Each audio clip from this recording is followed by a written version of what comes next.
ছেলে কানান কিংবা তার স্ত্রী, তারা কিন্তু নূহ আলাইহিস সালামের প্রতি ঈমান আনেনি। তার মানে বাবা নবী হয়ে অনেক সময় ছেলে ঈমান আনতে পারেনি, তার ভাগ্যে সেটা জোটেনি। নূহ আলাইহিস সালাম নবী ছিলেন, কিন্তু তার স্ত্রী তার প্রতি ঈমান আনেনি। এজন্য আল্লাহ তাআলা বলছেন, ইন্নাকা লা তাহদি মান আহবাবতা ওয়ালাকিন্নাল্লাহা ইয়াহদি মান ইয়াশা।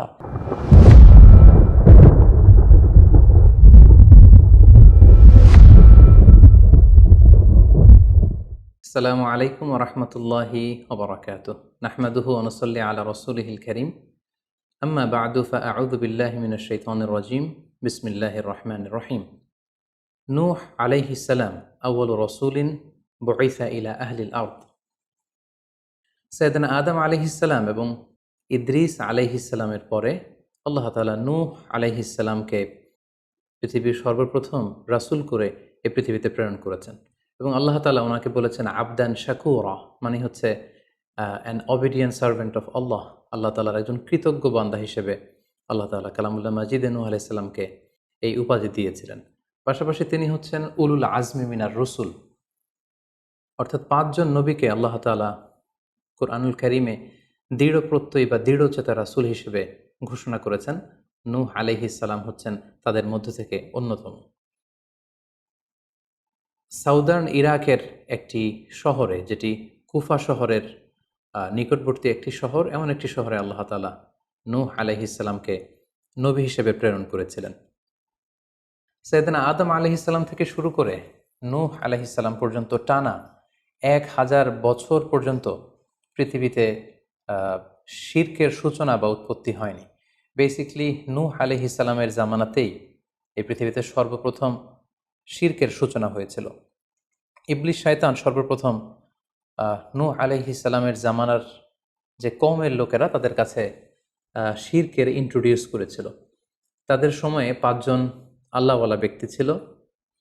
তাদের ইন্তেকালের পরে শয়তান সেই জনগোষ্ঠীর লোকদের কাছে এসে বলল, তোমরা এই সমস্ত কি ইবাদত করছো? তোমাদের পূর্বপুরুষেরা যেমনভাবে আল্লাহ তাআলার কাছে ইবাদত করে নিজেদেরকে সঁপে দিয়েছিল, তার সামনে তো তোমাদের ইবাদত কিছুই নয়। তোমরা একটা কাজ করো, তোমাদের 5 জন আধ্যাত্মিক পুরুষ বা আল্লাহর প্রিয় বান্দাদের 5টি মূর্তি তৈরি করে তোমরা তোমাদের ইবাদতগাহের পাশে রাখো। ফলে তাদের চেহারা দেখলে তাদের বেশি বেশি ইবাদতের কথা তোমাদের স্মরণ হবে এবং তোমরা আল্লাহ তাআলার ইবাদত করার ব্যাপারে বেশি আগ্রহী হবে। তারা এই শয়তানের মুখরোচক চমৎকার এই কথা শুনে তাদের শ্রেষ্ঠ 5 জন সন্তান বা আল্লাহওয়ালা 5 জন ব্যক্তির 5টি মূর্তি তৈরি করে তাদের ইবাদত গাহের ভেতরে তারা স্থাপন করল। এবং আসলেই তারা যখন এই 5 জন ব্যক্তিদের মূর্তির দিকে তাকাতো, তাদের আল্লাহ তাআলার ইবাদতের কথা তাদের স্মরণ হতো, ফলে তারা আল্লাহ তাআলার বেশি বেশি ইবাদত করতে লাগলো। এই জেনারেশন এভাবেই বেশি বেশি আল্লাহ তাআলার ইবাদতের মধ্য দিয়ে তারা পার করতে লাগলো। কিন্তু পরবর্তী জেনারেশন যখন আসলো, শয়তান তাদের কাছে এমনভাবে কুমন্ত্রণা বা টেম্পটেশন দিল, ফলে ওই প্রজন্ম তারা আল্লাহ তাআলার এক আল্লাহর ইবাদতকে ভুলে গিয়ে এই 5 জন শ্রেষ্ঠ আল্লাহর ওয়ালির মূর্তির সামনে দাঁড়িয়ে সেখানেই তারা মানত করতে শুরু করলো এবং এক আল্লাহর ইবাদত বাদ দিয়ে সেই মূর্তিগুলোর ইবাদত শুরু করে দিল। এভাবেই সাইয়েদনা নূহ আলাইহিস সালামের জামানাতে সর্বপ্রথম শিরকের সূচনা হয়। পবিত্র কালামুল্লাহ মাজিদে আল্লাহ তাআলা এই ঘটনাটি এভাবে উল্লেখ করেছেন যে নূহ আলাইহিস সালামের জামানায় যারা নেতৃত্ব স্থানীয় ছিল, তারা সাধারণ লোকদেরকে উদ্দেশ্য করে বলতো, ওয়াকালু লা তাযারুন্না আলিহাতাকুম ওয়ালা তাযারুন্না ওয়াদ্দাম ওয়ালা সুওয়াআ ওয়ালা ইয়াগুথা ওয়া ইয়াউকা ওয়া নাসরা। অর্থাৎ আমাদের যে 5 জন বিখ্যাত ব্যক্তি, তাদের নাম ছিল ওয়াদ্দান, সুওয়াআন, ইয়াগুথ, ইয়াউক এবং নাসর। তোমরা এদের ইবাদত ছেড়ে দিও না, বরং তোমরা এদের উপাসনা করতে থাকো। ফলে এই আয়াতও প্রমাণ করে যে নূহ আলাইহিস সালামের জামানাতে সর্বপ্রথম শিরকের উৎপত্তি হয়েছিল। কিন্তু নূহ আলাইহিস সালাম তার জাতিগোষ্ঠীর কাছে এক আল্লাহর দাওয়াত দিয়ে যেতে লাগলেন। তিনি বলতে আরম্ভ করলেন, ইয়া কওমি আবুদুল্লাহ মা লাকুম মিন ইলাহিন গায়রুহু আফালা তাত্তাকুন। হে আমার জাতিগোষ্ঠীর লোকেরা, হে আমার জনগোষ্ঠীর লোকেরা, তোমাদের কি হলো? তোমরা কেন এক আল্লাহর ইবাদত করছো না? তোমরা কি আল্লাহকে ভয় পাও না? এবং তিনি বললেন যে আল্লাহ তাআলা আমাকে তার বাণীবাহক হিসেবে, প্রেরিত রাসূল হিসেবে তোমাদের কাছে পাঠিয়েছেন। এই যে আমি তোমাদেরকে তাওহীদের বা এক আল্লাহর ইবাদতের দিকে দাওয়াত দিচ্ছি, এজন্য তো আমি কোনো পারিশ্রমিক তোমাদের কাছে চাচ্ছি না, বরং তোমরা যেভাবে শিরক করে যাচ্ছ, এক আল্লাহ ছাড়া মূর্তির পূজা করে যাচ্ছ, ইন্নী আখাফু আলাইকুম আযাব ইয়াউমিন আযীম, আমি তোমাদের উপর কঠিনতম আযাব আসার আশঙ্কা করছি। সো তোমরা শিরক ছেড়ে দিয়ে, মূর্তি পূজা ছেড়ে দিয়ে, পৌত্তলিকতা ছেড়ে দিয়ে এক আল্লাহ তাআলার ইবাদতের দিকে ফিরে আসো। নূহ আলাইহিস সালাম যখন তার জাতিগোষ্ঠীর লোকদের কাছে তাওহীদের দাওয়াত বা এক আল্লাহর ইবাদতের দাওয়াত দেয়া শুরু করলেন, তার জাতির লোকেরা, তার কওমের লোকেরা নানা ধরনের টাল বাহানা, অজুহাত এবং বিভিন্ন ধরনের যুক্তি তারা স্থাপন করতে শুরু করলো। তাদের প্রথম যুক্তি ছিল যে, হে নূহ, কেন আমরা তোমার দাওয়াতে সাড়া দেব? কারণ সমাজের নিম্ন শ্রেণীর লোকেরা হচ্ছে তোমার অনুসারী। আরাযিলুনা বাদিয়ার রাই ওয়ামা নারাকা ইত্তাবাআকা ইল্লাল্লাযীনা হুম আরাযিলুনা বাদিয়ার রাই। কারণ আমরা দেখতে পাচ্ছি সমাজের লো ক্লাসের যারা লোকজন, নিম্ন শ্রেণীর লোকজন, নিম্ন পেশার লোকজন, এরাই হচ্ছে তোমার ফলোয়ার। তোমরা আগে এই সমস্ত লোকদেরকে তোমার আশপাশ থেকে সরাও, তখন আমরা তোমার এ দাওয়াতকে গ্রহণ করব। তাদের আরও একটি যুক্তি ছিল যে, তুমি এই নিম্ন শ্রেণীর লোকদেরকে নিয়ে সমাজে ইনফ্লুয়েন্সিয়াল হতে চাচ্ছ। ইয়াতাফাদ্দালু আলাইকুম, এই নূহ হচ্ছে জেলে সমাজ, কৃষক সমাজ, এই সমস্ত নিম্ন শ্রেণীর লোকদেরকে নিয়ে এই সমাজের মধ্যে একটা ইনফ্লুয়েন্স ক্রিয়েট করে সে আমাদের উপর সুপিরিয়র হতে চাইছে। এটা ছিল তাদের আরেকটা যুক্তি। তারা আরও বলতো যে, আগে যদি এই নিম্ন শ্রেণীর লোকদেরকে তোমার কাছ থেকে তুমি তাড়িয়ে দাও, তাহলে আমরা তোমার উপর বিশ্বাস স্থাপন করতে পারি। নূহ আলাইহিস সালামের এই কথার জবাবে তিনি বলেছিলেন, ওমা আনা বিতারিদিল্লাযীনা আমানু, অর্থাৎ যারা আল্লাহ তাআলার উপর বিশ্বাস স্থাপন করেছে, যদিও তারা নিম্ন শ্রেণীর হয়ে থাকে, কি করে আমি তাদেরকে তাড়িয়ে দিতে পারি? তাদের আরও একটি যুক্তি ছিল যে, তুমি আমাদের মতো মানুষ, দেখতে তো তুমি আমাদের মতো মানুষ, তুমি খাচ্ছ, দাচ্ছ, ঘুমাচ্ছ, ঘুরে বেড়াচ্ছ, বাজারে যাচ্ছ, ক্রয় বিক্রয় করছো, আমাদের মতো মানুষ হয়ে তুমি কেমন করে রাসূল হতে পারো? তুমি যে রাসূল, কি করে আমরা বিশ্বাস করব? কেন আকাশ থেকে ফেরেশতারা এসে বলে দিয়ে যায় না যে তুমি রাসূল? তাহলে তো আমরা ফেরেশতাদেরকে দেখলে আমরা আস্থা পেতে পারি এবং নিশ্চিত হতে পারি যে আসলেই তুমি আল্লাহর পাঠানো রাসূল। এবং তারা পাশাপাশি আরও বলতো যে, আমাদের পূর্বপুরুষরা তো এই সমস্ত মূর্তিরই পূজা করেছে, তাহলে কি তুমি বলতে চাইছো এরা ভ্রান্ত ছিল? সর্বশেষে তারা বলতে আরম্ভ করলো যে, নূহ, তুমি হচ্ছে মিথ্যাবাদী, পাগল এবং ভ্রান্ত, আমরা আমাদের অবস্থানে অটল থাকব। এভাবে সাইয়েদনা নূহ আলাইহিস সালামের তাওহীদের যে দাওয়াত তিনি তার সমাজে ছড়িয়ে দিচ্ছিলেন, তারা ডিরেক্টলি এই একত্ববাদের দাওয়াতকে তারা প্রত্যাখ্যান করলো, রিজেক্ট করলো।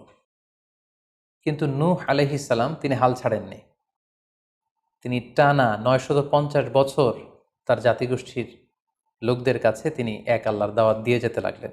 কালামুল্লাহ মাজিদ আমাদেরকে জানাচ্ছে, ওয়ালাকাদ আরসালনা নূহান ইলা কওমিহি ফালাবিসা ফীহিম আলফা সানাতিন ইল্লা 50 আমা। তিনি 1 বছর, 2 বছর, 10 বছর, 20 বছর নয়, টানা 950 বছর তিনি লাগাতার কন্টিনিউয়াসলি তার কওমের লোকদের কাছে তিনি এই তাওহীদের দাওয়াত দিয়ে যেতে লাগলেন। এবং তিনি দিন রাতকে এক করে টায়ারলেসলি, রেস্টলেসলি তিনি তার জাতিগোষ্ঠীর কাছে এই একই দাওয়াত দিতে লাগলেন। তিনি বলছেন যে, রব্বি ইন্নী দাআউতু কওমি লাইলা ওয়া নাহারা, হে আল্লাহ, দিন রাত তো আমি চেষ্টা করে গেলাম, তাদেরকে তাওহীদের দাওয়াত দিলাম, কিন্তু তারা আমার কথা শুনছে না। ওয়া ইন্নী কুল্লামা দাআউতুহুম লিতাগফিরা লাহুম জাআলু আসাবিআহুম ফি আযানিহিম। এর মানে হচ্ছে, আল্লাহ, আমি যখনই তাদেরকে দাওয়াত দিতাম, তারা তাদের আঙ্গুলগুলো তাদের কানের ভেতরে ঢুকিয়ে রাখতো, যাতে করে আমার তাওহীদের কথা তাদের শুনতে না হয়। এবং ওয়াস্তাগশাউ সিয়াবাহুম ওয়া আসররু ওয়াস্তাকবারু ইস্তিকবারা, তারা আমাকে দেখলেই চাদর দিয়ে তাদের মুখ পেঁচিয়ে রাখতো, যাতে করে আমার কথাগুলো তারা শুনতে না পায়। সুম্মা ইন্নী দাআউতুহুম জিহারা, আমি, নূহ আলাইহিস সালাম বললেন, আল্লাহ, আমি দাওয়াতি কাজ করার কোনো মাধ্যমই তো বাকি রাখিনি। আমি প্রথমে পার্সন টু পার্সন আমি প্রাইভেটলি দাওয়াত দিতাম। এটা যখন তারা অস্বীকার করলো, আমি তখন পাবলিক দাওয়াত দেওয়া শুরু করলাম। আমি তাদের বড় গ্যাদারিংসে, বিভিন্ন ফেস্টিভ্যালে যে তাদেরকে এই দাওয়াতের কথা শোনালাম, কিন্তু তারা প্রত্যাখ্যান করেছে। সুম্মা ইন্নী আ'লানতু লাহুম ওয়া আসরারতু লাহুম ইসরারা, অর্থাৎ এই আয়াত থেকে বোঝা যাচ্ছে যে নূহ আলাইহিস সালাম দাওয়াত দেয়ার বা বাণী বাহকের যে কাজ, এই গুরুদায়িত্ব পালনে কোনো ধরনের প্রক্রিয়া তিনি বাদ রাখেননি। তিনি দিনে রাতে, তিনি প্রাইভেটলি, তিনি পাবলিকলি, তিনি উৎসাহ প্রদানের মাধ্যমে, জান্নাতের সুসংবাদ দেওয়ার মাধ্যমে, কিংবা জাহান্নামের ভয় দেখানোর মাধ্যমে নানাভাবে তার জাতিগোষ্ঠীর কাছে আখিরাতের কথা, আখিরাতে আল্লাহ তাআলার সুপ্রিম কোর্টের কাঠগড়ায় দাঁড়িয়ে জবাবদিহিতার কথা, এক আল্লাহর একত্ববাদের কথা, এ দাওয়াতগুলো তিনি দিয়ে গিয়েছেন। কিন্তু অধিকাংশ ক্ষেত্রেই এবং অধিকাংশ লোকগুলোই নূহ আলাইহিস সালামের এই তাওহীদের দাওয়াতকে প্রত্যাখ্যান করেছিল এবং রিজেক্ট করেছিল। এভাবে নূহ আলাইহিস সালাম যখন দাওয়াত দিয়ে যেতে লাগলেন, তার কওমের লোকদের মধ্য থেকে ফাইনাল যে রেসপন্সটি এসেছিল সেটি হচ্ছে, ক্বালু লাইন লাম তানতাহি ইয়া নূহ লা তাকুনান্না মিনাল মারজুমিন। হে নূহ, অনেক হয়েছে, এবার তুমি থামো। তুমি যদি এই দাওয়াত দেয়া বন্ধ না করো, তাহলে আমরা তোমাকে স্টোনিং করে, পাথর মেরে, প্রস্তর নিক্ষেপ করে দুনিয়া থেকে বিদায় করে দিব। এবং তারা এও বলল যে, ক্বালু ইয়া নূহ ক্বাদ জাদালতানা ফাআকসারতা জিদালানা। অনেক হয়েছে, তুমি অনেক আর্গুমেন্ট আমাদের সাথে দিয়েছ, অনেক তর্ক বিতর্ক তোমার সাথে হয়েছে, এবার থামো। ফাআতিনা বিমা তাইদুনা ইন কুনতা মিনাস সাদিকিন। তুমি যে আযাবের ভয় দেখাচ্ছ, পারলে সেটা দেখাও। তুমি আমাদেরকে বলছো যে আমরা যদি এক আল্লাহর ইবাদত না করি, আমরা যদি পৌত্তলিকতা না ছাড়ি, তাহলে আল্লাহ তাআলা আযাব দিয়ে আমাদেরকে ধ্বংস করে দিবে। পারলে সেই ধ্বংসলীলা তুমি আমাদের সামনে নিয়ে আসো, পারলে সেই শাস্তি দেখাও, তুমি যদি সত্যবাদী হয়ে থাকো। এবার নূহ আলাইহিস সালাম তাদের এ ধরনের অ্যাটিটিউড দেখে অনেকটা হতাশ হলেন। তিনি তাদের কাছে কোনো প্রতিদান চাইছেন না, তাদের কল্যাণের জন্যই, তাদেরকে জাহান্নামের আগুন থেকে বাঁচার জন্যই তিনি 950 বছর ডেডিকেট করে দিলেন তাদের দাওয়াতি কাজে।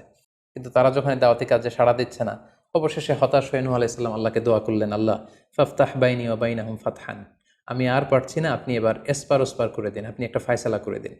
অবশেষে তিনি বদদোয়া করে বসলেন, তাদের উপর অভিশাপ দিয়ে ফেললেন, কার্ডস করে বসলেন। তিনি বললেন, রাব্বি লা তাযার আলাল আরদি মিনাল কাফিরিনা দাইয়ারা।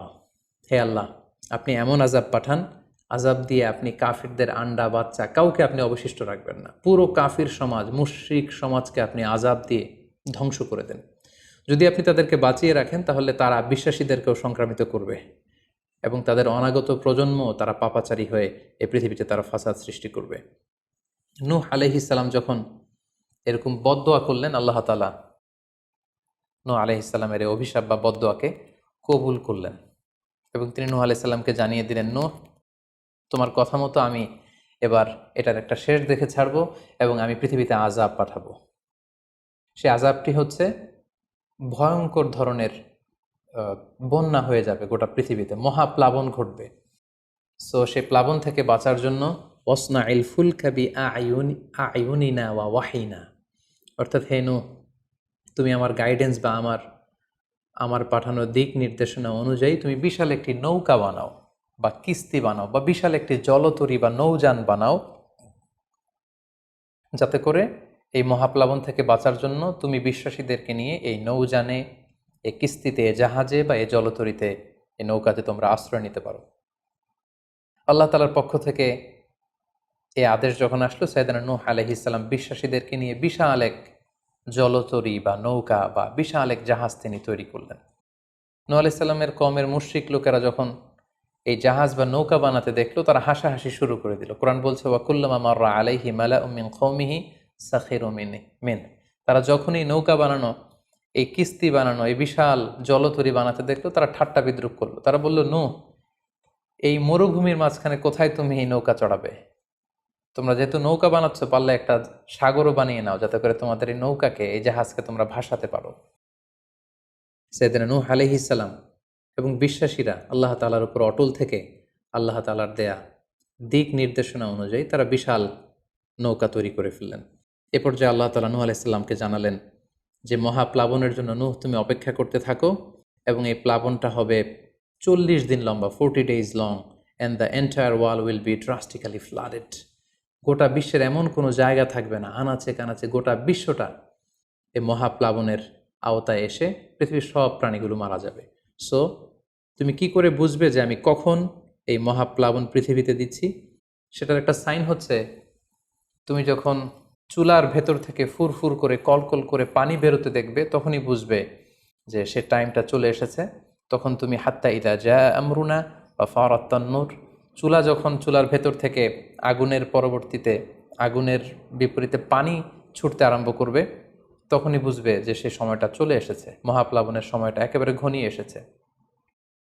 কুল নাহমিল ফিহা মিন কুল্লি যাওজাইনি ইসনাইন, তখন তুমি সমস্ত বিশ্বাসী বান্দাবান্দিদেরকে, যারা তোমার ফলোয়ার, যারা একত্ববাদে বিশ্বাসী তাদেরকে নিয়ে সেই নৌকায় তুমি আরোহণ করবে এবং প্রতিটি প্রাণী থেকে জোড়ায় জোড়ায়, অর্থাৎ ম্যাসকুলিন অ্যান্ড ফ্যামিনিন, নারী পুরুষ জোড়ায় জোড়ায় তুমি নিয়ে সেই নৌকাতে আরোহণ করবে। কারণ এই মহাপ্লাবনটা এত ভয়ঙ্কর মহাপ্লাবন হবে, ফলে পৃথিবীতে কেউ বেঁচে থাকবে না এবং তোমরাই হবে নেক্সট জেনারেশন, এবং তোমাদের থেকেই পৃথিবী আবার নতুন করে সভ্যতা বিনির্মিত হবে এবং তোমাদের থেকে নতুন করে পৃথিবীর সব প্রাণীকুল আবার নতুন করে বংশবিস্তার শুরু হবে। আল্লাহ তাআলার এই গাইডেন্স অনুযায়ী নূহ আলাইহিস সালাম অপেক্ষা করতে লাগলেন যে কখন চুলার ভেতর থেকে কলকল করে পানি বেরোয়। হঠাৎ করে তিনি একদিন দেখতে পেলেন যে চুলার ভেতর থেকে পানি বেরোচ্ছে। তিনি সমস্ত বিশ্বাসীদেরকে নিয়ে এবং বিভিন্ন প্রাণীকুল থেকে জোড়ায় জোড়ায় নারী পুরুষ দুই ধরনের জেন্ডারকে একত্রিত করে নিয়ে তিনি আল্লাহ তাআলার নামে সেই নৌকার মধ্যে আরোহণ করলেন এবং আল্লাহ বললেন, ওয়াকাল আরকাবু ফিহা বিসমিল্লাহি মাজরেহা ওয়া মুরসাহা ইন্না রাব্বি লাগফুরুর রাহিম। আল্লাহ বললেন, তোমরা যখন আরোহণ করবে তোমরা আল্লাহর নামে আরোহণ করবে, অর্থাৎ বিসমিল্লাহ বলে আরোহণ করবে, কারণ তোমাদের এই নৌকার এই জাহাজের গতি এবং স্থিতি এটা হবে আল্লাহর নামে। এটার সেইলিং বা অ্যাঙ্করিং, এটার পানির উপরে ভেসে চলা এবং এটার নোঙর ভেরানো সবটাই হবে আল্লাহ তাআলার নামে। এবং আল্লাহ তাআলার আদেশ অনুযায়ী নূহ আলাইহিস সালাম সবাইকে নিয়ে সেই নৌকায় আশ্রয় নিলেন। কোরআন আমাদেরকে জানাচ্ছে, ওহিয়া তাজরি বিহিম ফি মাউজিন কাল জিবাল। গোটা বিশ্বব্যাপী এমন ভয়ঙ্করভাবে আকাশ থেকে ঝুম বৃষ্টি নাজিল হলো, জমিন তার ভেতরে থাকা পানিগুলোকে উপরে উদ্গীরণ করে দিতে লাগলো, উপর থেকে পানি, নিচ থেকে পানি, ফলে গোটা বিশ্বে এক মহাপ্লাবনের পরিস্থিতি তৈরি হলো। এবং সেই ভয়ঙ্কর প্লাবনের মধ্যে, সেই ঝড় ঝাপটার মধ্যে, সেই পানির মধ্যে নূহ আলাইহিস সালামের সেই কিস্তি বা সেই জলতরী বা সেই নৌকা ভাসতে লাগলো। কোরআন বলছে যে ফি মাউজিন কাল জিবাল, বিশাল পাহাড় সম ঢেউয়ের মধ্যে নূহ আলাইহিস সালামের তরী আল্লাহর নামে ভাসতে আরম্ভ করলো এবং আল্লাহর নামে নূহ আলাইহিস সালাম সেই তরী ভাসিয়ে দিলেন। মহাপ্লাবনের ঠিক কিছু আগে নূহ আলাইহিস সালাম ওনার ছেলে কানাআনকে আহ্বান করলেন যে, কানাআন, তুমি এই নৌকার মধ্যে আরোহণ করো। আমরা ইতিহাস থেকে আমরা জেনেছি যে নূহ আলাইহিস সালামের 4 জন সন্তান ছিল, হাম, সাম, ইয়াফাস, কানাআন। এই 4 জন সন্তানের মধ্যে 3 জন ঈমান এনেছিল, শুধু কানাআন ছাড়া। নূহ আলাইহিস সালাম কানাআনকে বললেন, কানাআন ইয়া বুনাইয়া ইরকাব মাআনা, হে আমার প্রিয় সন্তান, তুমি নৌকায় ওঠো, আল্লাহর কাছে তওবা করো। কিন্তু কানাআন নূহ আলাইহিস সালামের এই আহ্বানের প্রত্যুত্তরে তিনি বলেছিলেন, আমি নৌকায় উঠবো না, সাআবি ইলা জাবালিন ইয়াসিমুনি মিনাল মা, আমি পাহাড়ের চূড়ায় যেয়ে দাঁড়াবো, পাহাড় আমাকে পানি থেকে বাঁচাবে, কারণ এই বন্যার পানি তো পাহাড় পর্যন্ত পৌঁছতে পারবে না। নূহ আলাইহিস সালাম বললেন, ক্বালা লা আসিমাল ইয়াউমা মিন আমরিল্লাহ ইল্লা মান রাহিম, হে কানাআন, আজকে আল্লাহর এই গজব থেকে, এই আযাব থেকে, এই মহাপ্লাবন থেকে বাঁচানোর কেউ নাই, কেউ তোমাকে বাঁচাতে পারবে না। পাহাড় তোমাকে আজকে সুরক্ষা দিতে পারবে না, বাঁচাতে পারবে না, আজকে বাঁচানোর কেউ নেই, তুমি তাড়াতাড়ি উঠে আসো এখানে। কিন্তু নূহ আলাইহিস সালামের ছেলে কানাআন অস্বীকৃতি জ্ঞাপন করলো। কোরআন বলছে, ওয়াহালা বাইনাহুমাল মাউজু ফাকানা মিনাল মুগরাকিন, বাবা আর ছেলের মধ্যে যখন এ ধরনের কথা চলছিল, হঠাৎ করে বিশাল এক সাগরের ঢেউয়ের ধাক্কা এসে নূহ আলাইহিস সালামের সন্তান কানাআনকে পানির মধ্যে ডুবিয়ে দিল। তাহলে এই আয়াত থেকে বুঝলাম কানাআন যারা ডুবে গিয়েছিল তাদের অন্তর্ভুক্ত হয়েছিল। এবং মজার ব্যাপার হচ্ছে, নূহ আলাইহিস সালামের স্ত্রীও এই মহাপ্লাবন থেকে বাঁচতে পারেনি। সেও ঈমান না আনার কারণে যারা ধ্বংস হয়েছিল, যাদের সলিল সমাধি হয়েছিল মহাপ্লাবনের পানির মধ্যে, নূহ আলাইহিস সালামের স্ত্রীও সেখানে নিহত হয়েছেন। এখন একটি প্রশ্ন এসে দাঁড়ায়, সেটি হচ্ছে যে এটা কি একটা গ্লোবাল ডিজাস্টার ছিল কিনা? এটা কি ইরাকের সেই সাউদার্ন পার্টেই শুধু এই বন্যাটা হয়েছিল, না গোটা বিশ্বব্যাপী হয়েছিল? এ নিয়ে ঐতিহাসিকদের মধ্যে অনেক ধরনের মতামত পাওয়া যায়। তবে একটা বড় সংখ্যক ঐতিহাসিক মুআররিখুন তারা বলেছেন যে ইট ওয়াজ এ গ্লোবাল ডিজাস্টার। এই ফ্লাড, এই বন্যাটা ছিল গোটা বিশ্বব্যাপী। কারণ আল্লাহ তাআলা কোরআনে বলেছেন, নূহ আলাইহিস সালামের বদদুয়ার কথা বলেছেন। নূহ আলাইহিস সালাম বলেছেন যে, রব্বি লা তাযার আলাল আরদি মিনাল কাফিরিনা দাইয়ারা, হে আল্লাহ, এই জমিনে একজন কাফিরকেও আপনি বাঁচিয়ে রাখবেন না। সো এই আর্থ শব্দটা প্রমাণ করে তিনি গোটা বিশ্বের দিকে ইঙ্গিত করেছেন। এবং আল্লাহ যখন জমিনকে ইঙ্গিত করেছেন, ইয়া আরদুবলাই, হে পানি তুমি নিচের দিকে চলে যাও, ফলে এই আর্থ দ্বারা বোঝা যাচ্ছে যে শুধু ইরাকের সেই সাউদার্ন ইরাকের কুফা শহরের পাশেই এই বন্যাটা লিমিটেড বা সীমিত ছিল না, বরং এই ডিজাস্টারটা ছিল একটা গ্লোবাল ডিজাস্টার। গোটা বিশ্বব্যাপী মহাপ্লাবনের পানিতে গোটা বিশ্বের সব সয়লাভ হয়ে গিয়েছিল। 40 দিন এই বন্যাটা কন্টিনিউ করেছে এবং 40 দিনের এই সময়ে মহাপ্লাবনে যত কাফির মুশরিক এবং নূহ আলাইহিস সালামের সময়কালের যত মুশরিক এবং অবাধ্য লোকেরা ছিল সবাইকে আল্লাহ তাআলা এই বন্যার মাধ্যমে ধ্বংস করেছেন। 40 দিন পর আল্লাহ তাআলা আদেশ করলেন, ইয়া আরদু বুলাঈ মাআকি ওয়া ইয়া সামাউ আকলিঈ, অর্থাৎ হে আকাশ তুমি বৃষ্টি বর্ষণ করা এবার স্টপ করো, এবার বন্ধ করো। এবং জমিনকে বললেন, জমিন তুমি যে মাটির ভেতর থেকে পানি বের করছিলে, এই পানি বের করা বন্ধ করে তুমি ভূপৃষ্ঠের উপরে থাকা পানিগুলোকে গিলে ফেলো। ওয়াগীদাল মা, ফলে আল্লাহ তাআলার আদেশের সাথে সাথে পানি বর্ষণ এবং পানি জমিনের ভেতর থেকে বের হয়, এটা বন্ধ হলো। ওয়াস্তাওয়াত আলাল জুদি, নূহ আলাইহিস সালামের এই বিশাল জলতরী বা কিস্তি বা নৌকা জুদি পাহাড়ে যেয়ে থামল। জুদি পাহাড়ে এই তরীর নোঙর ভিড়ল। এখন জুদি পাহাড়টা কোথায়? কিছু কিছু ঐতিহাসিকরা বলেছেন যে ইরাকের মোসেল শহরে একটি বিশাল মাউন্টেন রেঞ্জ রয়েছে, সেই পাহাড়ের একটা অংশের নাম হচ্ছে জুদি পাহাড়। কোনো কোনো ঐতিহাসিকগণ বলেছেন এই জুদি পাহাড়টি আর্মেনিয়াতে অবস্থিত। অনেক ঐতিহাসিকগণ মত প্রকাশ করেছেন যে এটি ইরাকেও নয়, এটি আর্মেনিয়াতেও নয়, বরং এটি তুরস্কের একটি পাহাড়। এবং তারা বিশাল বড় একটি নৌকার খণ্ড দিয়ে ঐতিহাসিকভাবে অনেকেই প্রমাণ করতে চেয়েছেন যে নূহ আলাইহিস সালামের সেই কিস্তির কিছু অংশ আজও সেই পাহাড়ের মধ্যে রয়ে গিয়েছে। সেই জুদি পাহাড়ে যখন এই নৌকাটি ভিড়ল, আল্লাহ তাআলা তখন নূহ আলাইহিস সালামকে আদেশ করলেন, ইহবিত বিসালামিন মিন্না, তুমি এবার শান্তির সাথে সেফলি সাউন্ডলি তুমি এবার সেই জুদি পাহাড়ে তোমরা নামো। ও বারাকাতিন আলাইক, তোমাদের উপর আমার পক্ষ থেকে বারাকা ব্লেসিং থাকবে। ও আলা উম্মামিম মিম্মা মাআক, এবং তোমার সাথে যারাই আছে সবার জন্য আমার পক্ষ থেকে ব্লেসিং থাকবে। এবং এই বিশাল মহাপ্লাবন থেকে যে আমি তোমাদেরকে বাঁচিয়ে দিয়েছি, শুকরিয়া স্বরূপ তোমরা সবাই পড়ো আলহামদুলিল্লাহ। ফাকুলিল হামদুলিল্লাহ।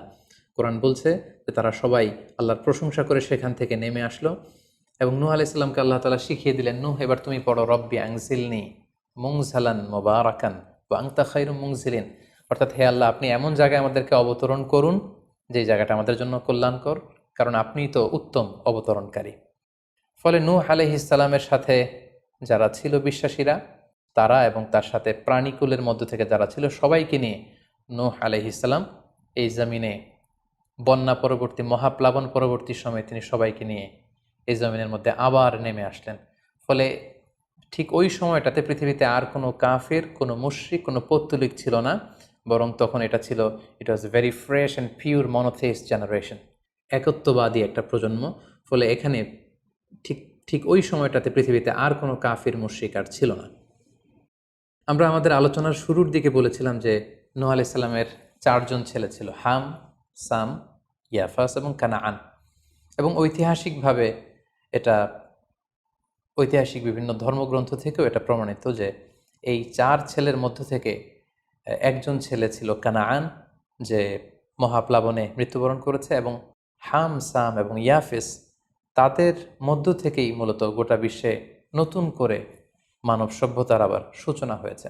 নূহ আলাইহিস সালামের ছেলে হাম, তিনি আফ্রিকাতে তার পরিবার নিয়ে বসবাস শুরু করেন, এবং ওনার ছেলে সাম, যেখান থেকে সেমাইটিক শব্দটি আমরা বলে থাকি, ওনার ছেলে সাম তার আত্মীয় স্বজন এবং তার বংশধরদেরকে নিয়ে ধীরে ধীরে মধ্যপ্রাচ্য বা দূরপ্রাচ্যের এই এরিয়াতে পরবর্তীতে তারা বসবাস শুরু করেন।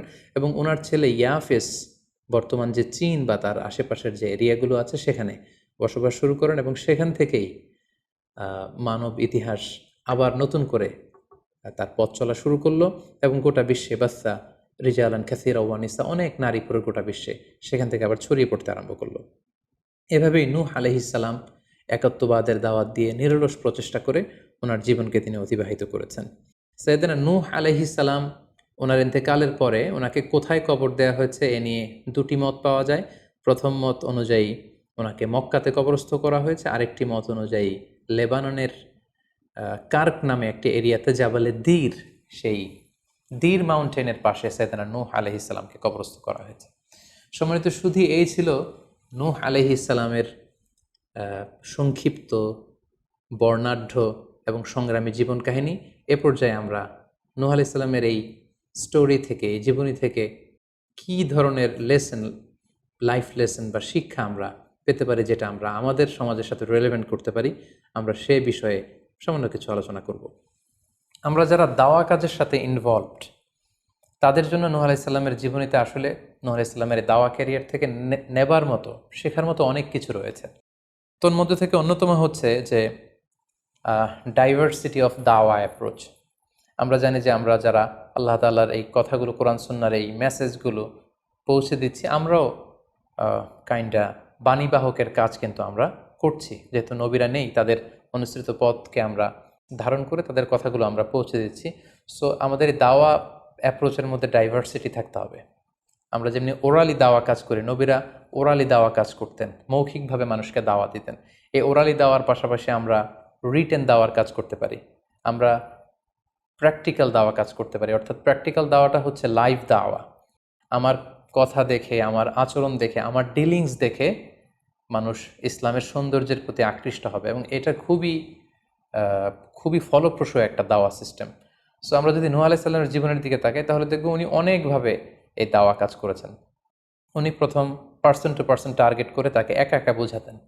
এটা যখন কাজ না করতো, প্রাইভেট দাওয়া থেকে উনি পরে সুইচ করলেন পাবলিক দাওয়াতে। কোরআন আমাদেরকে জানিয়েছে যে তার কওমের বিভিন্ন ফেস্টিভ্যালগুলোতে, সেখানকার বিভিন্ন পাবলিক গ্যাদারিংসগুলোতে, সেখানকার বিভিন্ন ক্লাবগুলোতে তিনি যে এক আল্লাহর দাওয়া তিনি সেখানে পেশ করেছেন। পাশাপাশি নূহ আলাইহিস সালাম তার সময়ের সম্ভ্রান্ত ব্যক্তিবর্গ যারা, তাদেরকে স্পেশালি তিনি দাওয়া কাজের আওতায় নিয়ে এসেছেন। এলিট সোসাইটি যারা, আমরা যদি আল্লাহ রাসূল সাল্লাল্লাহু আলাইহি ওয়াসাল্লামের দাওয়া অ্যাক্টিভিটির দিকে তাকাই, তাহলে দেখব যে উনিও কিন্তু সানাদিদে কোরাইশের যারা লিডার শ্রেণী ছিল, গণ্যমান্য ব্যক্তিবর্গ ছিল, তাদেরকে তিনি স্পেশালি দাওয়া কাজ করতেন তাদের সাথে।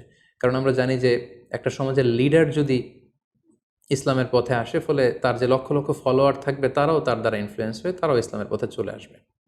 এবং আল্লাহ রাসূল সাল্লাল্লাহু আলাইহি ওয়াসাল্লামের জীবনীতে আমরা দেখেছি যে কোনো গোষ্ঠীর বা কোনো কওমের বা কোনো ট্রাইবের গোত্র প্রধান যখন কালিমা পড়ে মুসলমান হয়েছে, তার দেখা দেখি গোত্রের সকল নারী পুরুষ তারাও মুসলমান হয়ে গেছে।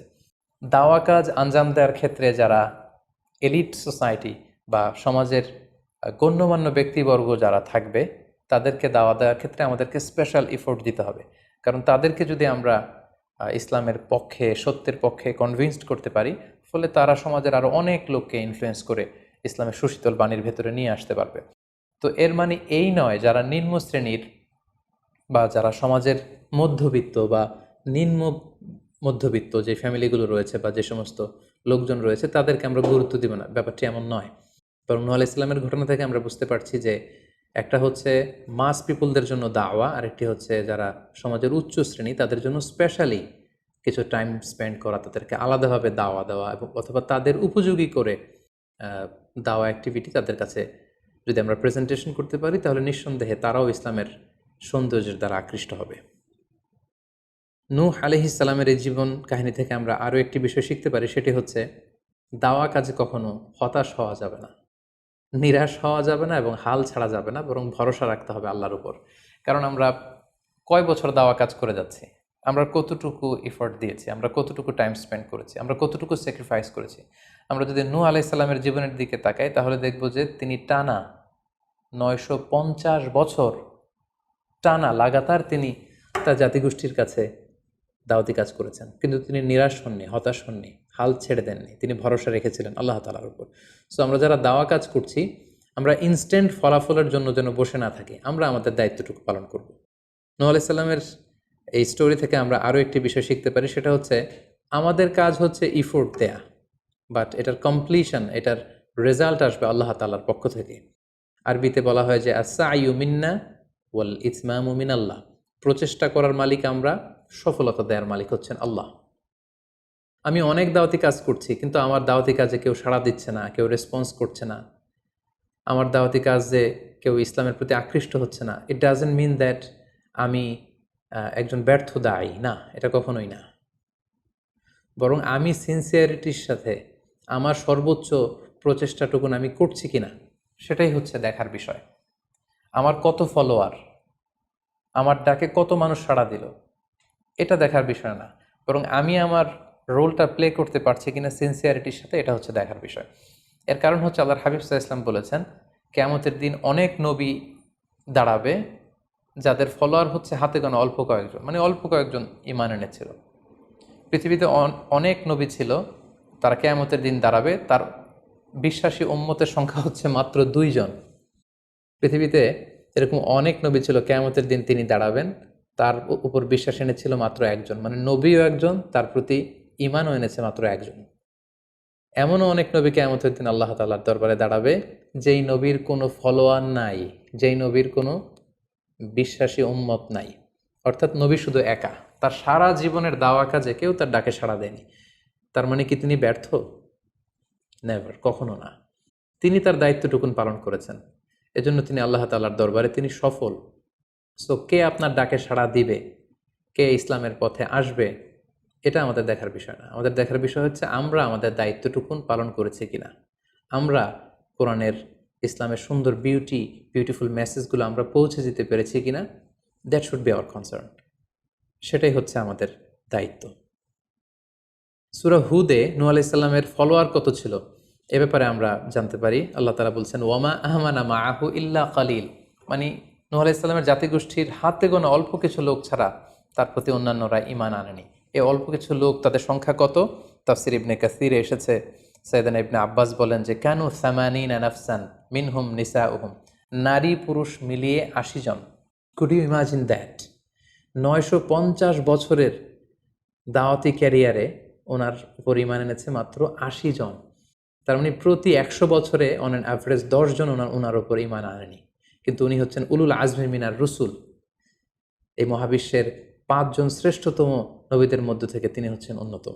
সো আমাদেরকে দেখতে হবে আমরা আমাদের দায়িত্বটুকুন পালন করছি কিনা। কতজন আমাদের ডাকে সাড়া দিল, কতজন আমাদের ফলোয়ার হলো, কতজন ইসলামের পথে আসলো কে আসলো না, সেটা আল্লাহ তাআলা নির্ধারণ করবেন। নূহ আলাইহিস সালামের জীবনী থেকে আমরা আরও যে শিক্ষাটি পাই, এবং এটি খুবই গুরুত্বপূর্ণ একটি লেসন, সেটা হচ্ছে হিদায়া অনলি বিলংস টু আল্লাহ। হেদায়েত দেওয়ার মালিক হচ্ছেন আল্লাহ। Canaan and the wife of নূহ ফর এক্সাম্পল, যেমন নূহ আলাইহিস সালামের ছেলে কানাআন কিংবা তার স্ত্রী, তারা কিন্তু নূহ আলাইহিস সালামের প্রতি ঈমান আনেনি। তার মানে বাবা নবী হয়ে অনেক সময় ছেলে ঈমান আনতে পারেনি, তার ভাগ্যে সেটা জোটেনি। নূহ আলাইহিস সালাম নবী ছিলেন, কিন্তু তার স্ত্রী তার প্রতি ঈমান আনেনি। এজন্য আল্লাহ তাআলা বলছেন, ইন্নাকা লা তাহদি মান আহবাবতা ওয়ালাকিন্নাল্লাহা ইয়াহদি মান ইয়াশা। হে নবী, আপনি যাকে চান তাকে আপনি হেদায়েত দিতে পারবেন না, কারণ হেদায়েত দেওয়ার মালিক আপনি নন। হেদায়েত দেওয়ার নিরঙ্কুশ একচ্ছত্র ক্ষমতা হচ্ছে শুধুমাত্র কেবলমাত্র আল্লাহ তাআলার হাতে। তিনি যাকে চাইবেন তাকে তিনি হেদায়েত দেন, আমরা চাইলেই কাউকে হেদায়েত দিতে পারবো না। নূহ আলাইহিস সালামের জীবনী থেকে আরও একটি বড় শিক্ষা হচ্ছে যে আল্লাহ তাআলা হুট করেই কাউকে আযাব দেন না বা শাস্তি পাঠান না, বরং আল্লাহ তাআলা বারবার সুযোগ দিয়ে থাকেন। অনেক অনেক সুযোগ দেওয়ার পরে, বারবার সুযোগ দেওয়ার পরেও যখন কেউ সত্যের পথে ফিরে আসে না, বরং বারবার তারা অবাধ্যতা, দাম্ভিকতা এবং বাড়াবাড়ি করে, ঠিক তখনই আল্লাহ তাআলা তাদেরকে শাস্তি দেন। আমরা নূহ আলাইহিস সালামের জাতিগোষ্ঠীর দিকে যদি তাকাই, তাহলে দেখব যে তিনি 950 বছর তাদেরকে চান্স দিয়েছেন। এত লম্বা সময় তাদেরকে সুযোগ দেওয়ার পরেও তারা সত্যের পথে ফিরে আসেনি। অতঃপর আল্লাহ তাআলা মহাপ্লাবন দিয়ে পুরো জাতিগোষ্ঠীকে ধ্বংস করে দিয়েছেন। নূহ আলাইহিস সালামের জীবনী থেকে সর্বশেষ যে শিক্ষাটি আমরা পাই, সেটি হচ্ছে সব ধ্বংস নয়। কিছু ধ্বংস আছে যেটা আবার নতুন করে সৃষ্টি করে, অর্থাৎ সৃষ্টির জন্য ধ্বংস। আমরা যদি দেখি যে আল্লাহ তাআলা এমন এক গজব পাঠালেন, এমন এক পানিশমেন্ট দিলেন, এমন এক মহাপ্লাবন দিলেন, যেটা দিয়ে গোটা পৃথিবীবাসীকে তিনি ধ্বংস করেছেন, অল্প কিছু মানুষ ছাড়া। কিন্তু আমরা যদি অন্য দিক থেকে খেয়াল করি, তাহলে দেখব যে এই ধ্বংসটি ধ্বংসের জন্য নয়, এই ধ্বংসটি ছিল নতুন করে সৃষ্টির জন্য। আমরা দেখি যে অনেক এলাকাতে অগ্নিকাণ্ড ঘটে, সেখানে হয়তো বেড়ার ঘর ছিল, টিনের ঘর ছিল, তো অগ্নিকাণ্ড ঘটার পরে সেখানে বিশাল করে বিল্ডিং তৈরি হয়। তার মানে সব ধ্বংসের জন্য নয়, কিছু ধ্বংস আছে সৃষ্টির জন্য। নূহ আলাইহিস সালামের ক্ষেত্রেও এই ধ্বংসের ব্যাপারটি ঠিক এমনই ঘটেছিল। এই ধ্বংসটা শুধু ধ্বংসের জন্য নয়, বরং কাফিরদেরকে, মুশরিকদেরকে ধ্বংস করে দিয়ে নতুন এক একত্ববাদী প্রজন্মের সূচনা যাতে পৃথিবীতে ঘটে, সেজন্য আল্লাহ তাআলা এই ধ্বংসের সূচনা করেছিলেন। আল্লাহ তাআলা আমাদের সবাইকে আম্বিয়া আলাইহিমুসসালামদের অনুসৃত পথে থেকে তাদের মত এবং পথকে বেছে নিয়ে সিরাতুল মুস্তাকিমে পরিচালিত হওয়ার তৌফিক দান করুক। আসসালামু আলাইকুম ওয়া রাহমাতুল্লাহি ওয়া বারাকাতুহু।